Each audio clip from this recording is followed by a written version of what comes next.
Learn 6 winning ways to open and close your talks on this episode of the Speaking Your Brand podcast. More and more women are making an impact by starting businesses, running for office, and speaking up for what matters. With my background as a TV political analyst, entrepreneur, and speaker, I interview and coach purpose-driven women to shape their brands, grow their companies, and become recognized as influencers in their field. This is Speaking Your Brand, your place to learn how to persuasively communicate your message to your audience. Hi there, and welcome to the Speaking Your Brand podcast. I'm your host, Carol Cox. How should you open your talk? How should you close it?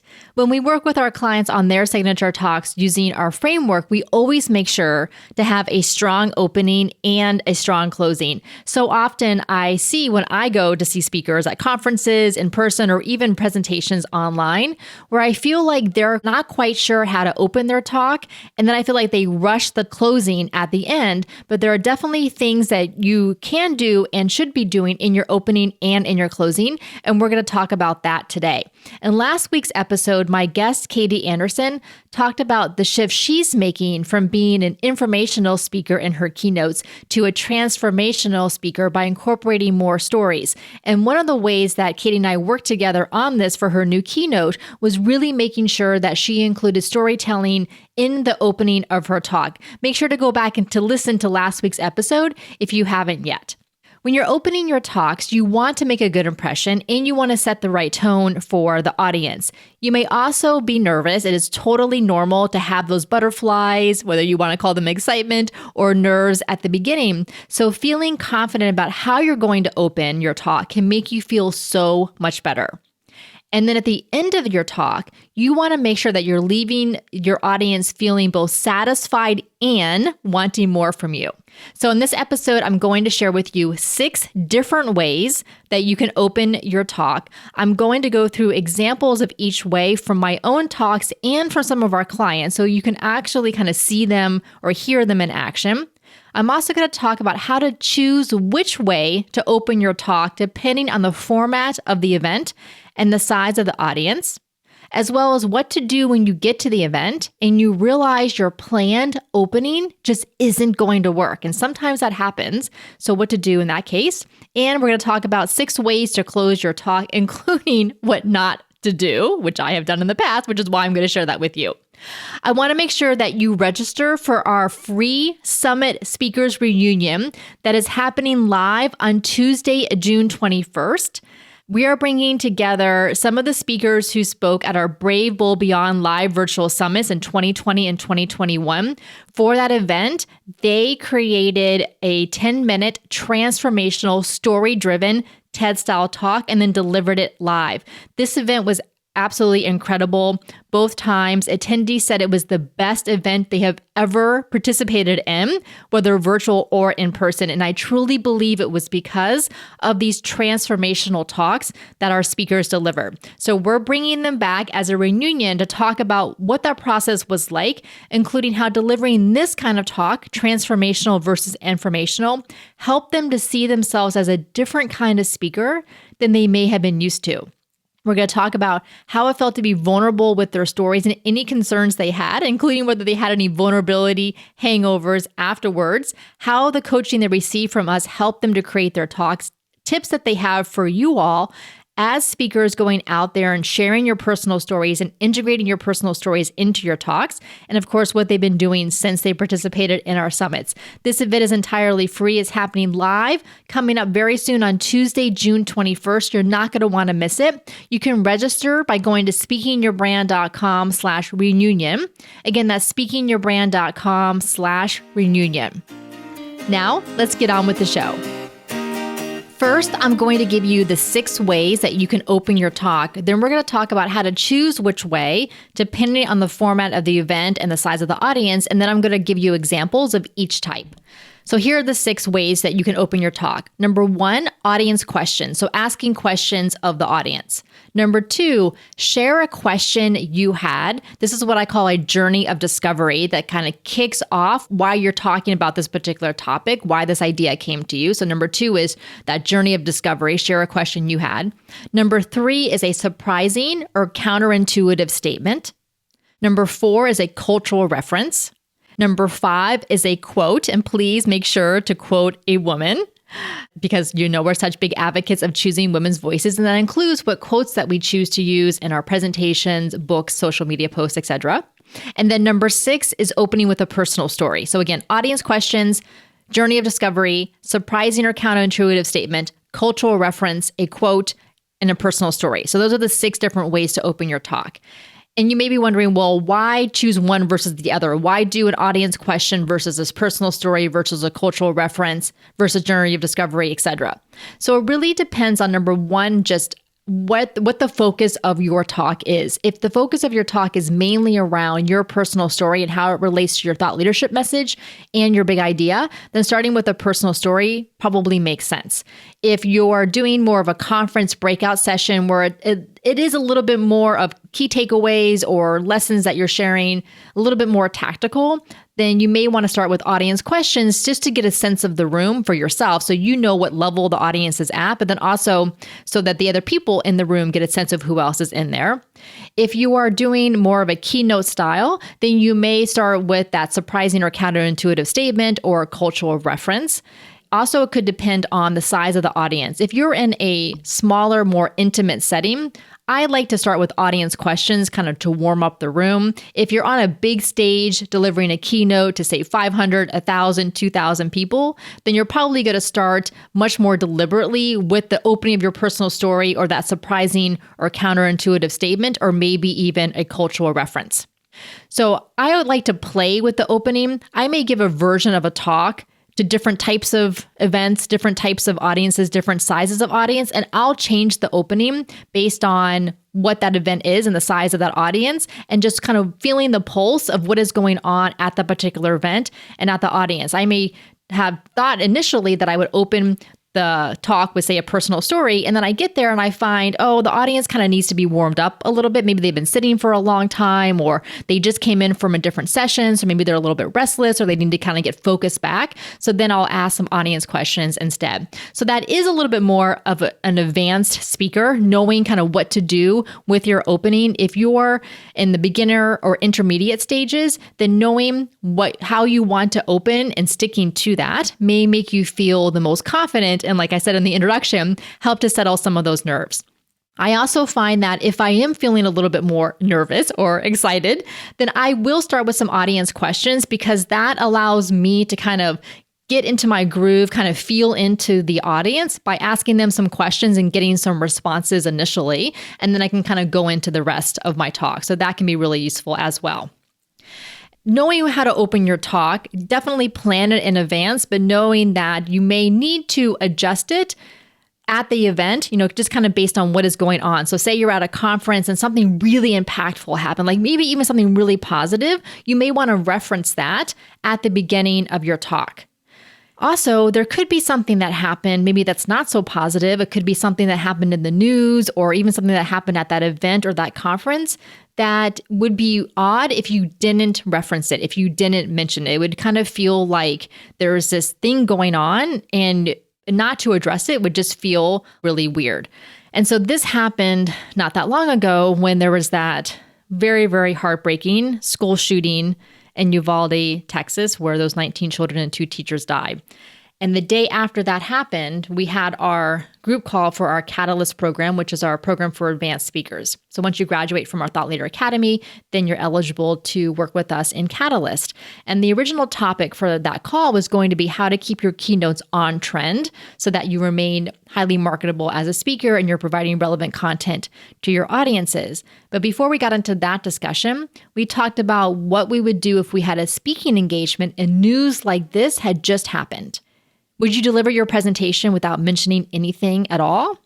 And if so, would you and your audience miss out on a moment of connection? This obviously was a huge news story. I know I felt it very deeply. I'm sure you did as well. And to get up in front of an audience, whether it was an audience of 20 or 40 or an audience of 200 or 500 and not say anything at all, just for me would seem odd. And as someone in the audience, if the speaker had said something, I would have appreciated that, just knowing that we were all thinking about what was going on.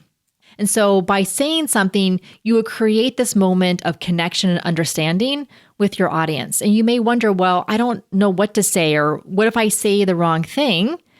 And so maybe you can just say to your audience, I don't really know what to say. Like this, this has just happened a couple of days ago or that day.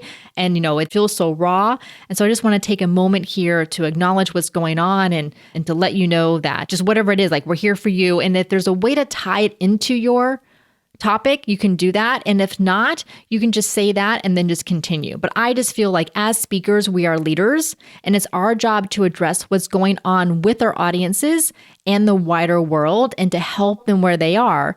And that's why it's so important to think of your presentations and keynotes as offering transformation, not just information, to ask questions rather than giving answers. Because if you're in that, what I call the expert trap, and you're there just to give all the answers to your audience, yeah, you're going to feel like, I don't know what to say and I'm afraid of saying the wrong thing. But if you're there to ask questions and to help the audience with that transformational piece to imagine what's possible for them, then this moment could be that moment of connection through trust and vulnerability that can really make a huge impact on your audience. And again, as speakers, we are leaders. That is our role when we're standing there in front of them. Okay, so I just wanted to mention that because that's something that's just very fresh and had just happened. And so, but let's go through some examples now of these 6 different ways to open your talk to give you some ideas for your own. So as I mentioned, audience questions, number 1, is a really great way to open your talk. If you are feeling a little bit nervous, that you can do that. But also if you need to kind of take a sense of who is in the room. I do this especially if I'm doing a session at a conference, like a conference breakout session. And at a conference, you could have audience members of all different levels. Some people may be very familiar with your content, of your topic. Some people may know nothing about your topic. So you want to get a sense of who is in the room so then you can address that and change some of your points or some of your examples along the way based on that. So for example, if you get to the session and you find out that almost everyone in the room is more advanced than maybe you had anticipated, you don't want to keep your content really beginner and vice versa. So I did a session at a podcasting conference a few years ago about using storytelling in your podcast. And so I opened with some questions to the audience about asking them what kind of podcast they have. So what genre of podcast, kind of business podcast, fiction podcast, health and wellness, etc. I was at the last session of that day, started maybe around 4:35 p.m. So it was a late session. Obviously the audience had been in sessions all day long. I'm sure they were tired, kind of like that, the blood sugar is declining. And so they had just come into the session. So when I got started, I actually had them stand up when I asked for these different genres. So, if you are in business and marketing podcast space, stand up. Okay, sit down. If you do fiction, stand up, etc. So that way it kind of got them moving. It kind of got them focused on being in the session, but also allowed the other people in the audience to see who else was in there, maybe in a genre that they're in or that they're interested in. So that was the way that we opened that. So audience questions can be show of hands. It could be standing up. It could just be having them respond out loud. So here's another example. The keynote that I gave last fall of 2021 in Orlando was around purpose and what happens when you face resistance to your purpose. Now, it was in Orlando where I live, so I also needed to tie in the city of Orlando because that was part of the reason why we were having this particular luncheon. And so at the beginning of the talk, I asked the audience to raise their hands as far as how long they lived in Orlando. So less than 2 years, 2 to 5 years, 5 to 10 years, etc. And then so that way, again, kind of the rest of the room could see who was in there. How many people are new people here in Orlando? How many people have been here for 15 or 20 years? So that was kind of fun. And then I went into the rest of my talk. Another example of an audience question was in an event that I recently spoke at just a couple of months ago. This was also in person. And so I started with some questions to the audience about thought leadership. So I asked, what does being a thought leader mean to you? What does thought leadership mean to you? And so this was about 50 women in the audience. So they shouted out some answers to that. And then I led from those audience questions into a surprising statement, which is where I talked about how when you Google thought leaders, The images that come back are all men and all white men. And then I had a quote on the slide from someone on Twitter, a male reporter who says he tries to find women experts to quote in his articles regarding COVID, but so many of them decline. So went to that. And then I went into my personal story with my background as a woman with a public voice and a public presence. So that was kind of like audience question to the surprising statement, a surprising finding to the personal story. So that's a kind of a thread that you can do yourself. Other talks that I've given, I have started with personal stories, various personal stories, and then linking them to whatever the topic happened to be for that particular talk. Another example is starting with a quote. So this was a quote that Diane Diaz, our lead speaking coach, she gave a keynote a few years ago in person. And the quote that she started with her talk was, "When was the last time you did something for the first time? When was the last time you did something for the first time?" So that's kind of an attention getter because the audience thinking, oh, I don't know, when's the last time I did something for the first time? And then she went into her personal story of signing up for a triathlon at the age of 37 and then eventually doing an Ironman competition, which is incredible. So she kind of used that quote to set up her personal story and then the big idea for her talk. Another example from Diane, another talk that she gave a few years ago, this was also in person, where in this case, she started with a cultural reference and then went into a different personal story. So for this case, the cultural reference was, she started with, who likes to watch award shows like the Oscars and the Emmys? So it's kind of an audience question, show of hands. Who likes to watch award shows like the Oscars and the Emmys? How do we feel when someone wins? And then she talked about how TV studios campaign for their actors to be nominated, and that actress Gwendolyn Christie of Game of Thrones nominated herself for an Emmy because HBO didn't nominate her. And so then Diane asked the audience, well, how would you feel about that? Have you ever nominated yourself for an award or promotion or opportunity? And then Diane went on to share a personal story of an award that she ended up nominating herself for because her boss wasn't going to do it. So that was a great way to connect that personal story to a cultural reference. Another example, this was a storytelling and business presentation that I gave a few years ago, where I started with where I played one of the Nike ads with women in sports, so with Serena Williams and some other women in sports. So I played that ad. It's about a minute long. And then I asked the audience, okay, so what do you think of this Nike ad? Why is Nike putting themselves out there kind of with their brand values? What are they hoping to accomplish? Because the topic was around storytelling and business. So then I had that cultural reference, and then I went into my personal bio, my background. So you'll notice here, as I'm giving you these examples, that these presentations don't start with the title slide and then the about me slide. And so this is what I want to make sure that you're not doing with your opening is don't start your talk with, hi, I'm Carol Cox. I'm the founder of Speaking Your Brand.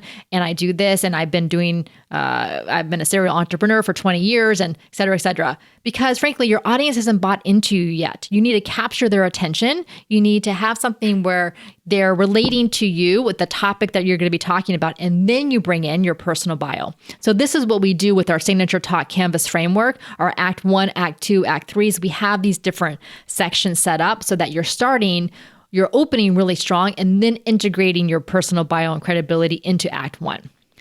Let me give you some examples now of TEDx talks and how they have been opened. One of our clients, Catalyst clients, Dr. Christina Madison, she recently delivered her TEDx talk at TEDx Reno just last month, as a fact. And so she opened with a personal story. She's a public health pharmacist. She lives in the Las Vegas area, and she was instrumental in getting people vaccinated for COVID-19 back when the vaccines became available in early 2021. And now initially in her TEDx talk, she was going to start kind of with more like factual information about public health and being a public health pharmacist and the importance of vaccinations.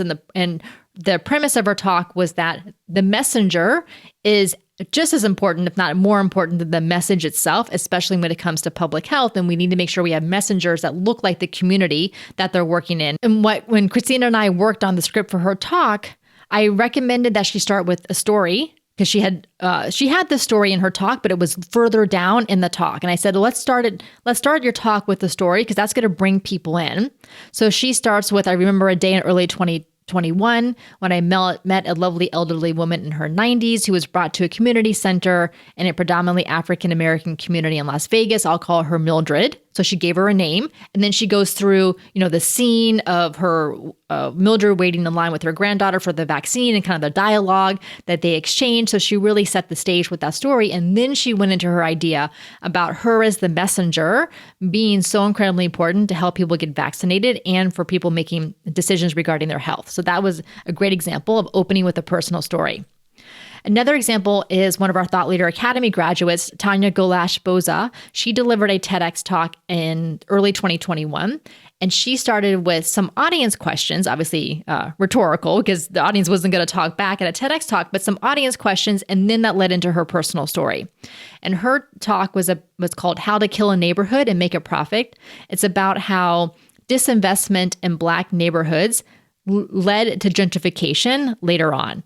So she starts with, I want you to pull up in your mind's eye your neighborhood, not just the buildings, the streets, the trees, but also the people. What do they look like? Not just if they're old or young or tall or short, but specifically what race are they? Have you ever wondered why your neighborhood looks the way it does? And then she goes on with some more questions. And then she talks about growing up in a primarily Black middle-class neighborhood in Washington, D.C., and what has happened to that neighborhood since then. Here's another example of a TEDx talk. This is Debbie Pedreza. I worked with her for TEDx Orlando 2018, and she opened with a personal story. And she works for the public school system here in the Orange County, Orlando area where we live. And so she talked about how when the hurricanes came through in 2017 here in Florida and in Puerto Rico, we had an influx of people moving from Puerto Rico to Central Florida. And so she talks about her son coming home from school after meeting one of the kids who had just moved here. And she opens with, just after Halloween, my son David, a second grader at the time, came barreling at me with a question as I arrived home, his normal MO. I made a new friend today. Not unusual. He's a Leo. His name is Jose. Also not unusual. His school is 55% Hispanic. Jose doesn't have a bed. Can I give him my bed? That caught me off guard, etc. So then Debbie goes into the rest of her talk about what does it mean to have a sense of home and so on, because that was a theme of the TEDx Orlando talk. That theme that year was around home. So that was her opening of her talk, was a personal story. Now you'll notice with these personal stories, they're very specific. So, people's names, the scenes, the dialogue, and so on.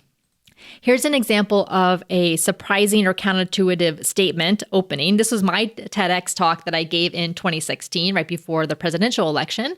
And I started mine off in a way to provoke curiosity. And I guess maybe it would be called surprise. It would fall under the surprising statement way to open your talk. So here's how I opened.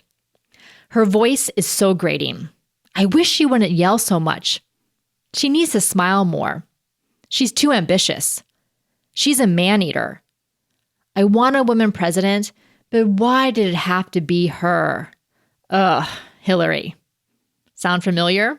Etc. So that's how I opened the talk. So you notice I didn't open the talk with people have called these things, or people have said these things about Hillary Clinton when she's running for president. No, I just started with her. Her voice is so grating. I wish she wouldn't yell so much. So I just used the pronouns. And then I got to the Hillary. So I'm setting up the audience with, okay, who's she talking about? And they probably could have guessed by then. So that's an example of provoking curiosity. You can also start your opening with a story and a prop. I did this for a virtual presentation that I gave last year. This was a corporate training on storytelling and business. And so I opened with this. Actually, I had made up the story. I was using the story on purpose to illustrate storytelling, very meta. And then, so at the beginning of the talk, I told the story and I had a prop of a box that had been delivered to me. And I didn't know what was in the box or who had delivered it because it didn't have a label on it. So I kind of showed the box on the webcam as I was sharing the story. I just kind of showed the box and I said, do you want to know what's in the box? And of course, people on Zoom are like, yes. And I said, okay, well, we'll look at it. We'll look at in the box at the end of my presentation today. So that was using suspense to because what happens is that when you say to the audience something, we'll come back to this later, or I'll come back to this at the end, subconsciously now they have this open loop in their mind and they're going to want to close it. So they're going to keep paying attention because they want to find out what that thing is. So then at the end of that talk, then I brought the box back into the webcam view and I said, okay, do you want to know what's inside the box? And they said, yes. And I said, I opened the box and I said, it's the secrets to storytelling that I shared with you today. Haha. Super cheesy, but it was just a way to illustrate storytelling with a prop. All right. So more examples. You can do a cultural reference to, again, a personal experience or personal story. And cultural references don't have to be movies and TV shows. They certainly can be. They can also be things that are happening in the news. So at our Brave Bold Beyond Live Virtual Summit that we held in October 2020, we held it shortly after the vice presidential debate had happened between then Senator Kamala Harris and then Vice President Mike Pence. And at that debate, Senator Harris had said, "I'm speaking," several times as she was being interrupted by Mike Pence during the debate. So I referenced that in my opening summit speech and then connected that to a LinkedIn post that I had done regarding that and the men who had made snide, sexist, and racist comments about Senator Harris having her picture on that LinkedIn post, and then connecting that to my own personal story of sexist backlash that I had experienced in politics. Let's see. You can also start your talk with a personal story, but play with the timeline. You can start at the beginning of your story, for sure. So what happened at the very beginning? Diane did this in one of her summit speeches as well when she was 5 years old. She started there, and then what had happened from that. You can also start in the middle of your story. One of our summit speakers, Dr. Zoe Shaw, did this, where beginning of her talk, she says, "What kind of mother gives away her child? What box does your mind immediately put that kind of woman into? Do you think she deserves to have more children?" And then Zoe says, 14 years ago, I was in labor with my second daughter, et cetera, et cetera. So she started being in labor with her second daughter and then backs up 15 years to when she was a 16-year-old girl giving birth to her first daughter. So she didn't start the story when she was 16. She started the story when she was 31 years old and then went back in time. So that's a really powerful way to do that. You can also start your talk with that journey of discovery. So that is, a question you had or something that you noticed that led you to kind of dig deeper and figure things out for yourself. Dr. Karen Corbin did this at her summit speech for us in 2020. She's a scientist, and she starts her talk with, "I've been in the field of science and healthcare for almost half my life. In normal times, if I were talking to an audience, it would primarily be fellow scientists and clinicians. In normal times, I would not have believed that my voice could be used to change the world outside the walls of science, but we're not in normal times." And then this was October 2020, so we were definitely smack dab in the midst of the COVID-19 pandemic. So then she talks about this, and then she backs up and says, "We'll come back to this in a moment about what's happening with science and politics." And she says, "I'll share with you what I've learned, but first I want to talk to you about why I became a scientist." And then she goes back to growing up as a little girl in Puerto Rico. Now let's talk about 6 ways that you can close your talk. If you started your talk with your story, and maybe you didn't finish the story, which is also a good thing to do for suspense. So you don't necessarily have to wrap your story up at the beginning. You can tell the audience we'll come back to the story at the end. So you can finish the story that you started in the beginning. You can make an ask of the audience. So if you're doing a keynote, you're not selling them something, but you want to give them some type of call to action, something for them to do. Dr. Christina Madison, in her TEDx talk that she recently gave around the messenger being as important as the message for healthcare decisions, her ask of the audience was that you can be that messenger for the people around you. The third way is that you can have the audience look inward. So this is kind of like self-reflection, based on what they just heard you talk about today, what can they do? The fourth thing, have the audience look outward. So how can they carry forward into the world what they learned?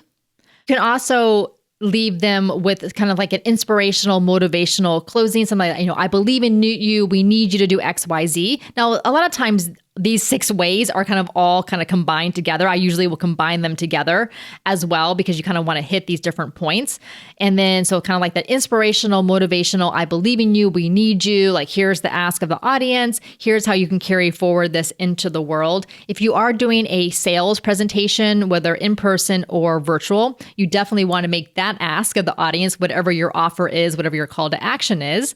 And then make sure to end your talk with thank you. So the audience knows that you're done. Whenever we work on the outlines and the scripts with our clients, I always make sure to write the words thank you at the very end because I want them to make sure to say the words thank you. Now, here's also the thing that you want to make sure that you do, as I referenced in the introduction, as what not to do that I have done, is don't run off the stage when you're done. Let the audience applaud you. I know this sometimes makes me uncomfortable And I always think back to, if I go to the ballet, if I go to see a play, we always applaud the performers because we want to send them appreciation and gratitude for the performance, the experience that they just provided to us, to the audience. And it would be weird if they just ran off the stage and didn't come back. So don't run off the stage, let the audience applaud you, and then open it up for questions and answers or whatever happens next. The other thing is that make sure that you know how to close your talk. Make sure you're not rushing your close, that you have timed the other parts of your talk. You don't want to rush your close because of the recency bias that we have as human beings. We're going to remember things that happened most recently to whatever it was. So people will probably remember your opening. They may remember a couple of points along the way that were really impactful, and they're going to remember your closing. So make sure to have a really strong closing. If it's kind of high energy, you can have music playing at the end to kind of get people excited, and just make sure that you know exactly how you're going to close. If you need to compress for time, like say something in the event went over and now they tell you, okay, instead of 30 minutes, you only have 25 minutes, or you only have 20 minutes instead of 30 minutes. Cut something from the middle. Do not cut your end. And you may need to shorten your end a little bit, but don't cut the end entirely. You still need to have a strong close. We're going to talk about openings, closings, and how to create a story-driven TED-style transformational talk at our Summit Speakers Reunion happening live coming up on Tuesday, June 21st. It is entirely free. You're not going to want to miss this. You can register today by going to speakingyourbrand.com/reunion. Again, that's speakingyourbrand.com/reunion. Also, make sure to hit follow or subscribe in your podcast app because we have some episodes coming up with women who have gone through our Thought Leader Academy, including topics on going bold with your thought leadership message, how to exceed expectations as a speaker at an event, and incorporating your story into your signature talk. You're not going to want to miss those. Until next time, thanks for listening.